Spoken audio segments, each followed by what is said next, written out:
Shalom, puji Tuhan, salam jumpa dengan semua saudara-saudara yang dikasihi Tuhan. Pada kesempatan ini, saya ingin membagi suatu berkat yang Tuhan berikan secara pribadi dalam kehidupan saya kepada semua saudara-saudara dalam Tuhan di penghujung tahun 2022 ini, sebagai suatu pegangan bagi kita semua memasuki tahun 2023. Pada kesempatan ini saya ingin membagi firman Tuhan dari Kitab Mazmur pasal 23 ayat pertama hingga ayatnya yang ke-6. Judul dari perikop Mazmur 23 adalah Tuhan Gembalaku yang baik. Mazmur Daud, Tuhan adalah gembalaku, takkan kekurangan aku.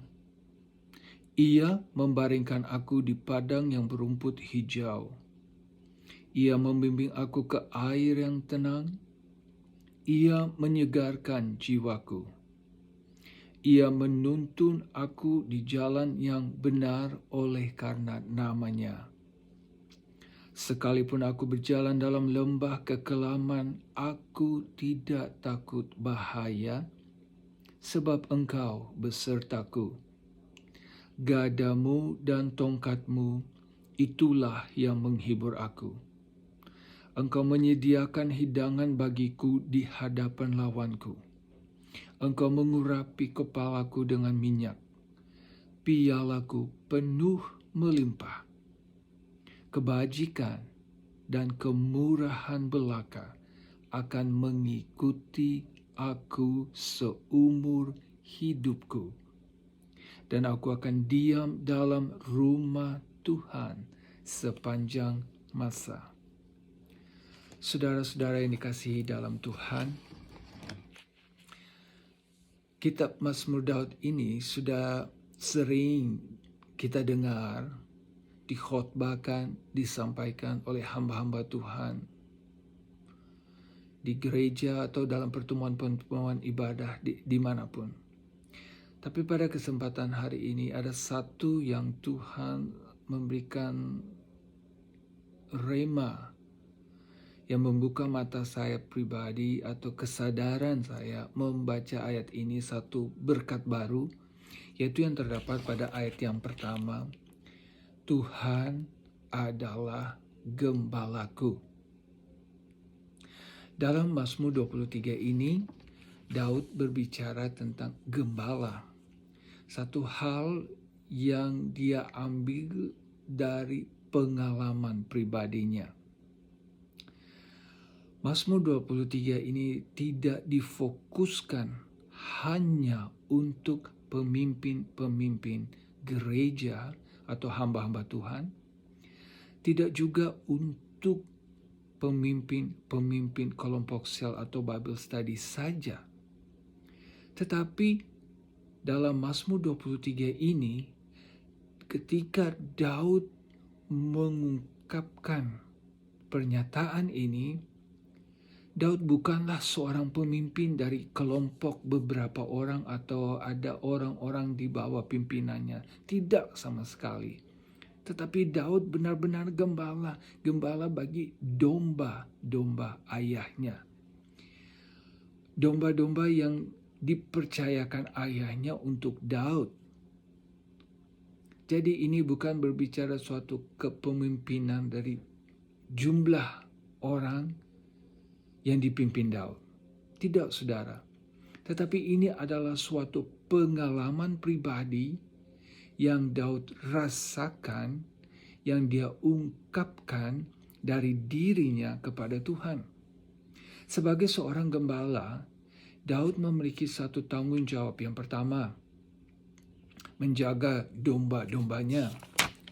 Yang kedua, menyediakan makanan bagi domba-dombanya. Dan yang ketiga, dia harus berjuang, dia harus rela mati bagi domba-dombanya. Ketiga hal ini yang secara pribadi sebagai seorang gembala bagi domba-domba ayahnya yang Daud rasakan, dia alami itu dengan Tuhan dalam pribadinya.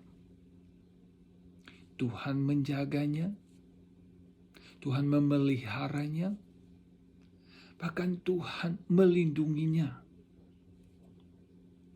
Itulah sebabnya dia ungkapkan Tuhan adalah gembala yang baik dan dia menganggap dirinya sebagai domba yang dituntun, yang dipelihara, yang dijaga oleh Tuhan.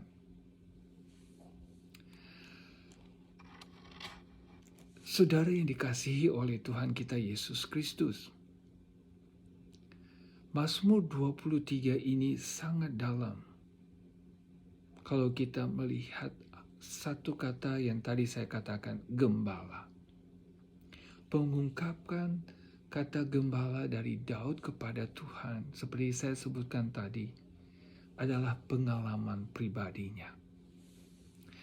Saudara yang dikasihi oleh Tuhan, kita adalah gembala bagi diri kita masing-masing. Saudara akan merasakan bagaimana mungkin saya menjadi gembala bagi diri saya sendiri.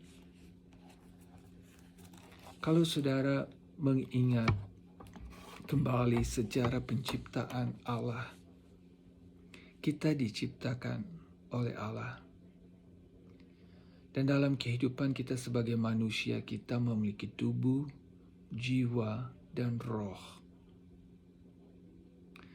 Di dalam 3 hal yang kita miliki sebagai seorang manusia, kadang-kala tidak gampang kita mengontrolnya. Kita boleh berpikir A, keinginan hati kita B, kenyataan di depan mata kita beda C. Sangat sulit, saudara. Saudara percaya atau tidak percaya, sadar atau tidak sadar, 3 hal itu adalah domba dalam pribadi saudara sendiri. Saudara harus menjaganya, memberi makan, dan saudara harus rela mati demi kehidupan domba-domba saudara. Saudara yang dikasihi oleh Tuhan kita Yesus Kristus,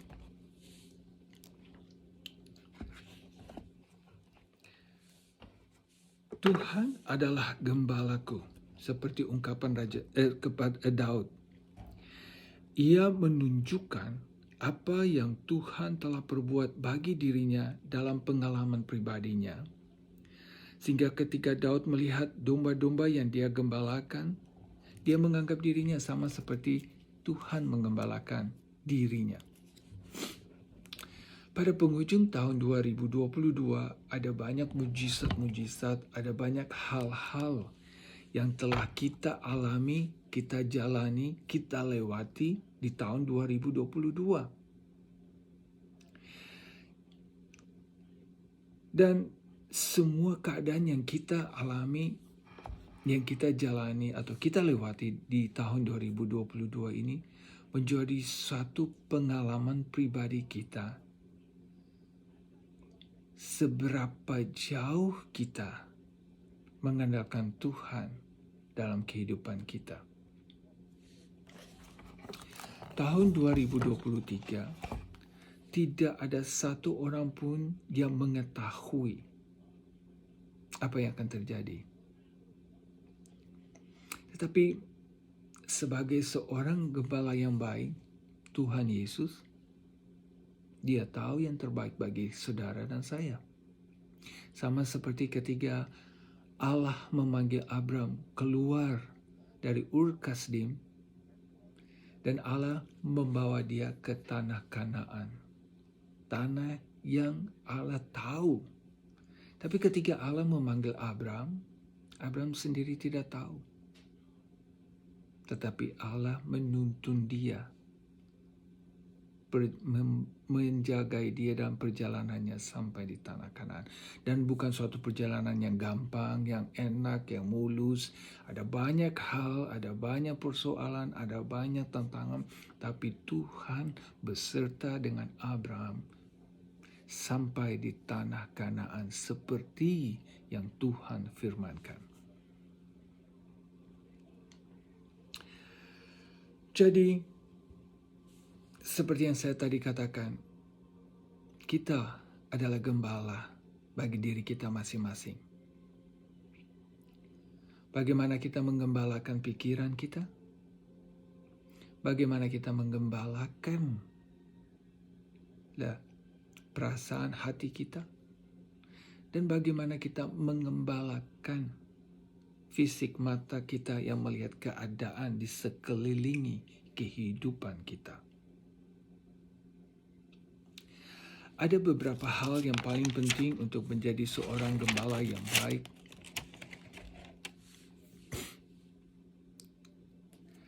Hal yang pertama yang perlu kita ingatkan, bahwa untuk menjadi seorang gembala yang baik, kita harus merendahkan hati kita di hadapan Tuhan. Seperti yang terambil dalam Filipi pasalnya yang kedua, ayat yang ke-5 sampai yang ke-9. Saya akan membuka ayat firman Tuhan ini. Filipi pasal kedua, ayat yang ke-5.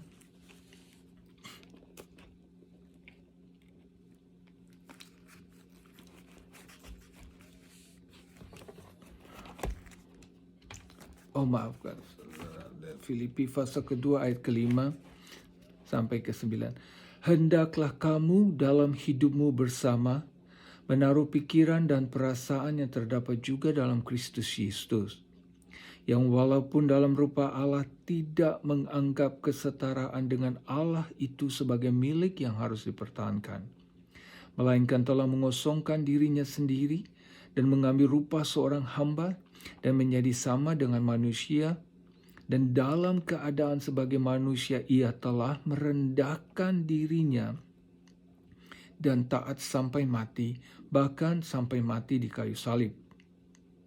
Itulah sebabnya Allah sangat meninggikan dia dan mengaruniakan kepadanya nama di atas segala nama, supaya dalam nama Yesus bertekuk lutut segala yang ada di langit dan yang ada di atas bumi dan yang di bawah bumi, dan segala lidah mengaku Yesus Kristus adalah Tuhan, bagi kemuliaan Allah Bapa.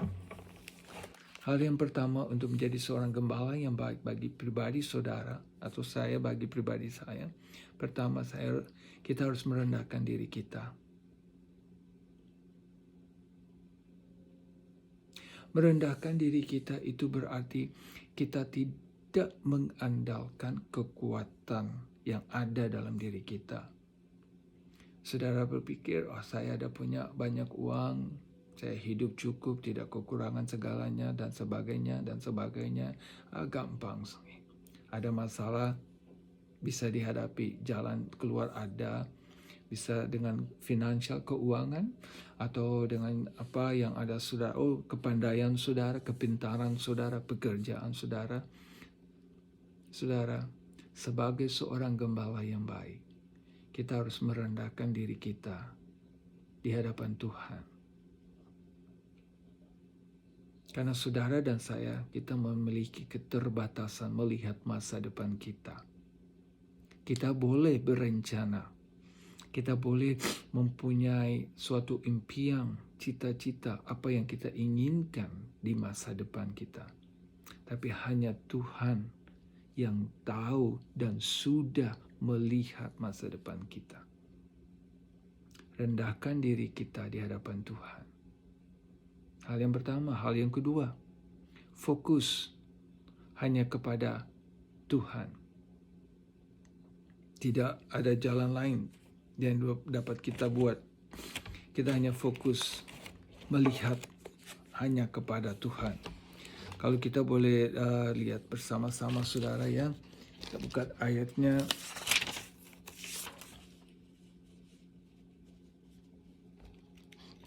Di dalam kitab Roma pasal 8.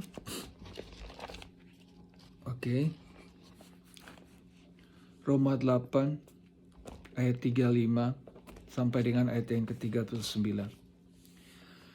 Siapakah yang akan memisahkan kita dari kasih Kristus? Penindasan atau kesesakan atau penganiayaan, atau kelaparan, atau ketelanjangan, atau bahaya, atau pedang. Seperti ada tertulis, oleh karena engkau, kami ada dalam bahaya maut sepanjang hari. Kami telah dianggap sebagai domba-domba sembelihan. Ayat 37. Tetapi dalam semuanya itu, kita, saudara dan saya, lebih daripada orang-orang yang menang oleh Dia yang telah mengasihi kita. Kita menang dari apa, saudara? Kita menang dari penindasan.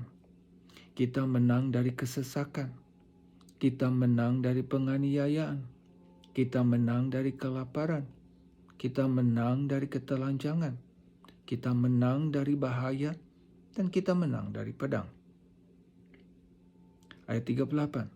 Sebab aku yakin, dengar saudara, bahwa baik maut maupun hidup, baik malaikat-malaikat maupun pemerintah-pemerintah, baik yang ada sekarang maupun yang akan datang, atau kuasa-kuasa, baik yang di atas maupun yang di bawah, ataupun sesuatu makhluk lain, tidak akan dapat memisahkan kita dari kasih Allah yang ada dalam Kristus Yesus, Tuhan kita.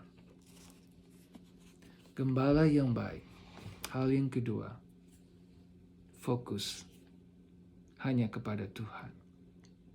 Karena dalam Roma tadi dia mengatakan pada ayatnya yang ke-37, tetapi dalam semuanya itu, berbicara mengenai ayat-ayat sebelumnya, kita lebih daripada orang-orang yang menang oleh Dia, yaitu Tuhan Allah yang mengasihi kita.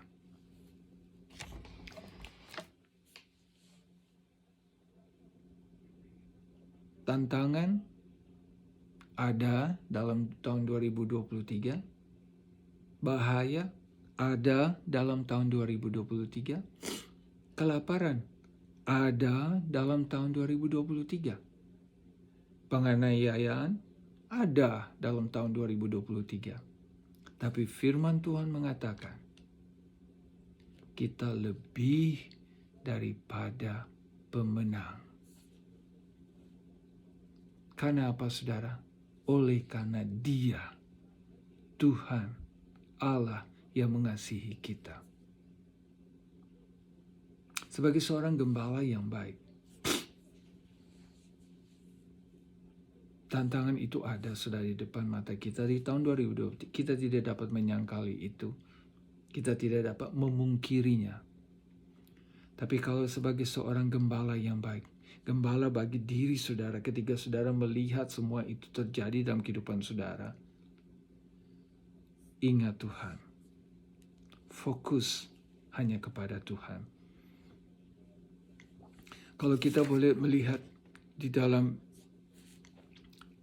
satu pengalaman yang saya ingin ceritakan, bagikan bagi kita semua,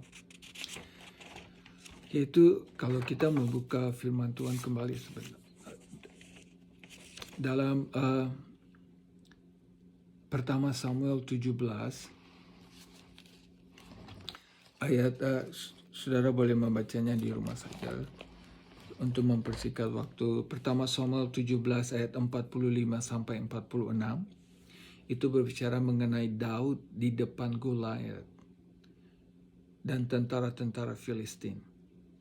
Daud seorang yang kecil, dengan matanya dia melihat Goliat yang jauh lebih tinggi daripada dia. Itu nyata, saudara, di depan dia. Itu bukan suatu ilustrasi, itu bukan suatu mimpinya Daud, tapi itu keadaan nyata. Daud di depan Goliat nyata, saudara. Kita bandingkan dalam Matius pasal 14 ayat 28 ayat 31 yang berbicara tentang Petrus berjalan di atas air sama seperti Yesus. Itu juga nyata, itu juga bukan suatu mimpi, itu juga bukan suatu ilustrasi, tapi itu nyata, saudara, tercatat dalam firman Tuhan. Tapi dua hal yang berbeda. Daud di dalam pertama Samuel 17:45-46, dia fokus kepada Tuhan. Dia berkata kepada Goliat, "Kamu datang kepadaku dengan pedang dan segala macam. Tapi aku datang dalam nama Allah Abraham, Allah Israel, Allah Yakub, Yahweh." Dia fokus kepada Tuhan. Dan hanya dengan alat yang sederhana, dia kalahkan Goliat yang besar itu, saudara. Kita lihat kepada pengalaman Rasul Petrus. Ketika Yesus memanggil dia, "Mari, datang." Dan Petrus melakukan hal itu. Ketika dia fokus dalam kitab Matius 14 ayat 28-31, saudara boleh baca. Ketika mata Petrus fokus melihat kepada Tuhan Yesus, dia berjalan di atas air sama seperti Yesus. Tapi ketika mendekat kepada perahu, dia merasakan tiupan angin dan gelombang. Itu nyata, saudara. Itu nyata. Tapi apakah saudara pernah pikirkan dari pantai berjalan hampir kepada perahu Yesus, tidak terjadi apa-apa. Angin tetap sama, ombak tetap sama. Tapi waktu itu mata Petrus fokus hanya kepada Yesus. Tapi ketika mendekati kepada perahu Yesus, dia tenggelam. Dan dalam firman itu Tuhan berkata, "Mengapa kamu tidak percaya atau kurang iman?" Saudara, sebagai seorang gembala yang baik bagi pribadi saudara, kita harus fokus kepada Tuhan di tahun 2023. Tantangan mungkin akan sebesar Goliat, atau mungkin sebesar Laut Merah. Tapi kalau saudara mendengarkan firman Tuhan, saudara memiliki pengalaman pribadi dengan Tuhan yang sungguh-sungguh, jangan ragu. Ya, nyata di depan kita. Tapi Allah kita tadi mengatakan, baik maut maupun hidup, baik pemerintah-pemerintah yang ada sekarang maupun yang akan datang, maupun makhluk lain, penguasa-penguasa, tidak ada yang dapat memisahkan kita dari kasih Allah. Hal yang ketiga, sebagai seorang gembala yang baik, bagi pribadi saudara, dan saya bagi pribadi saya, kita harus rela mati. Kematian dalam hal ini, bukan saya menganjurkan saudara harus bunuh diri, tidak saudara. Tapi kita harus mati dalam kedagingan kita, seperti yang dianjurkan oleh firman Tuhan.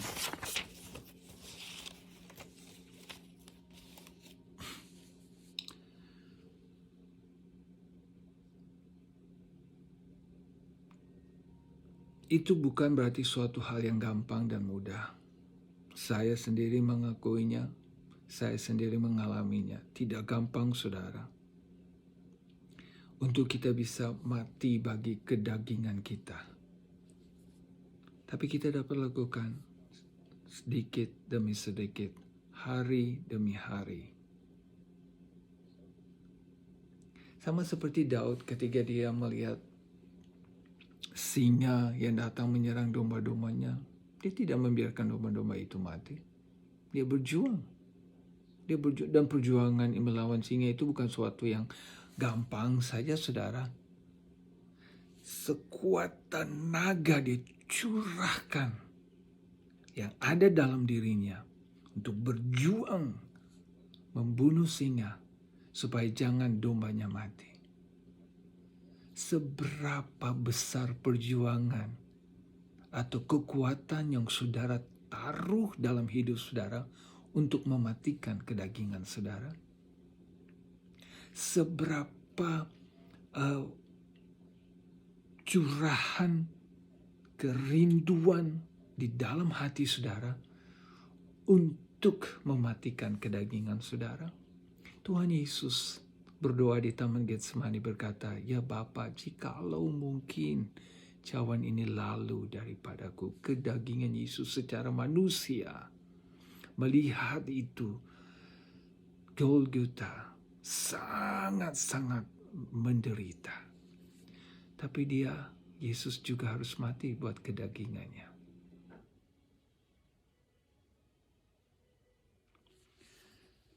Saya pribadi tidak mengaku bahwa saya sudah suci 100%. Tidak. Saya bergumul dalam kehidupan saya sebagai manusia untuk menjadi seperti apa yang Tuhan mau dalam kehidupan saya. Dan tidak gampang, saudara, dan tidak mudah. Tetapi saya taruh hati saya taruh pikiran saya fokuskan tenaga saya. Kalau dulu saya bisa bohong, saya harus berubah, gak mau tahu. Kebenaran kadang-kala menyakitkan, saudara. Tapi kalau itu untuk kebaikan, lakukan, saudara. Kejujuran kadang-kala itu dianggap remeh, sepele. Tapi saudara sadar kalau saudara lakukan itu, ada sesuatu yang akan Tuhan nyatakan bagi orang lain lewat kehidupan saudara. Jadi saudara yang dikasihi oleh Tuhan, tahun 2023 bukanlah suatu tahun kegelapan, bukanlah suatu tahun kekhawatiran, bukanlah suatu tahun yang akan mencekam kehidupan saudara dan saya. Firman Tuhan mengatakan tadi, saudara, Tuhan adalah gembala yang baik. Saya tidak akan berbicara panjang lebar, tapi untuk menutup ini firman Tuhan, saya ingin kembali membaca ayat dari Mazmur 23 tadi. Sebab sangat luar biasa ketika Daud berbicara tentang Tuhan adalah gembala yang baik. Sungguh luar biasa. Dia berkata dalam Mazmur 23, Mazmur Daud, Tuhan adalah gembalaku. Bukan gembala ayahnya, bukan gembala saudara-saudaranya, tapi gembalaku berarti pribadinya, pengalaman pribadinya. Kenapa, saudara, Tuhan adalah gembala dari Daud? Daud berkata, takkan kekurangan aku. Kalau Tuhan adalah gembala bagi kehidupan saudara, pegang firman Tuhan ini. Engkau tidak akan kekurangan. Ia membaringkan aku di padang yang berumput hijau. Ia membimbing aku ke air yang tenang. Ia menyegarkan jiwaku. Ia menuntun aku di jalan yang benar oleh karena namanya. Sekalipun aku berjalan dalam lembah kekelaman. Tadi Roma mengatakan ketelanjangan, kelaparan, aniaya, pedang, kematiankah, kehidupankah, penguasa-penguasa, tidak ada yang dapat memisahkan kita dari kasih Allah. Daud berkata, sekalipun aku berjalan dalam lembah kekelaman, aku tidak takut bahaya. Sebab Engkau menyertaiku. Gadamu dan tongkatmu, itulah yang menghibur aku. Engkau menyediakan hidangan bagiku di hadapan lawanku. Engkau mengurapi kepalaku dengan minyak, pialaku penuh melimpah. Kebajikan dan kemurahan belaka akan mengikuti aku seumur hidupku. Dan aku akan diam dalam rumah Tuhan sepanjang masa. Amin. Saudara, jadikan Tuhan gembala dalam kehidupanmu. Dan praktekkan kehidupan saudara. Jadikan hidupmu sebagai seorang gembala. Yang pertama, rendahkan hatimu di hadapan Tuhan. Yang kedua, fokus hanya tertuju kepada Tuhan. Bukan kepada masalah, bukan pada kenyataan-kenyataan keadaan di sekeliling saudara. Fokus kepada Tuhan. Dan yang ketiga, rela mati. Matikan kedagingan saudara. Dan saudara akan melihat kuasa Tuhan bekerja dalam hidupanmu. Mari kita berdoa.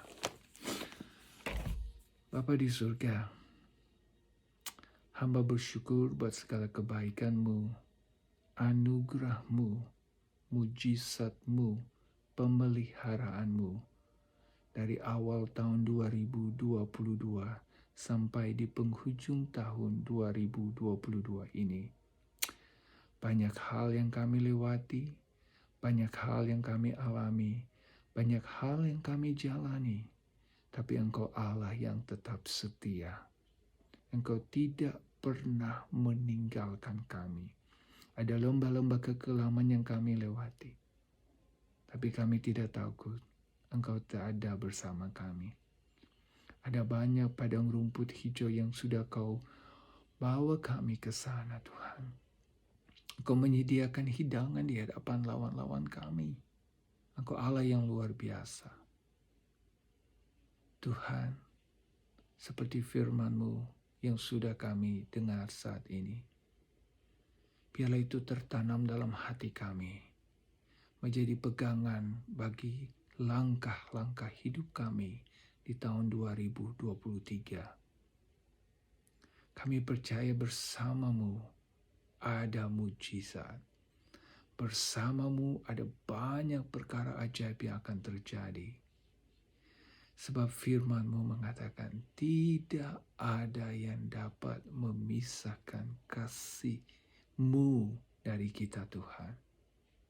Sebab itu Bapa di surga, saat ini hamba menyerahkan kehidupan hamba pribadi, kehidupan saudara-saudara, keluarga besar, jemaat Tuhan, anak-anak Tuhan dimanapun mereka berada, Tuhan. Bawa kami, tuntun kami, Engkaulah gembala kami. Takkan kami kekurangan sesuatu apapun. Terima kasih Bapa. Hamba bersyukur Engkau Allah kami, Allah yang hidup, Allah yang luar biasa, dan Allah yang tidak pernah berubah dahulu, sekarang, sampai selama-lamanya. Segala puji, syukur, kemuliaan bagimu Allah di tempat yang maha tinggi. Dan biarlah damai sejahtera-Mu berdiam di antara kami, umat kepunyaan-Mu Tuhan. Dalam nama Yesus, hamba berdoa.